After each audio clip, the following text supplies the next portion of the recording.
At this point in time, I'd like to talk with you about the two types of boundaries. The first type is external. And in the classroom environment, I usually ask two individuals to stand a certain distance apart from one another and then to walk towards each other. So we do one at a time. And what happens is we notice that one individual's bubble is different typically than the other person's as far as how far they want that person to come, when they want that person to stop. So when we talk about external boundaries, that's referring to more of the physical aspect of boundaries of who can touch us and in what way, what we're comfortable with, and the recognition of others' boundaries as well. So it's both making sure ours are respected and then observing others.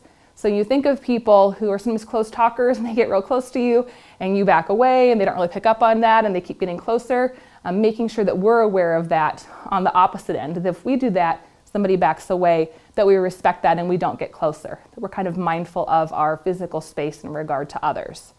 So external again is a physical aspect of boundaries, who can touch us in what way and how close we let one individual get to us. And then we have internal is the second. And that takes a look at our thinking, feelings, and behaviors, and it helps to keep them functional. So it's a little bit not as concrete as external, but internal, I'll give you an example, would be, let's say that my good friend Sarah asked me to go out to eat and go to a movie, and I think it sounds like a really fun idea, so I'm like, yes, let's do that. That sounds fun.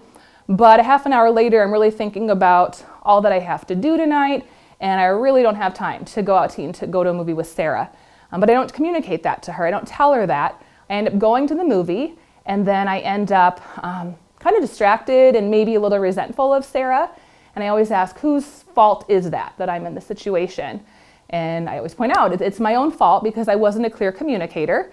And so how could Sarah possibly know that I had other things to do if I didn't communicate that to her? And if the situation were reversed, would I not want the same respect from Sarah for her to just say, some things have come up that I had kind of forgotten about. I really need to take care of these. Can we reschedule?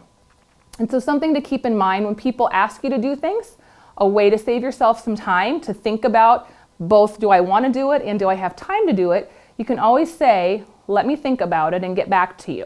And it saves you some time to think about again, do I want to do it and do I have time to do it?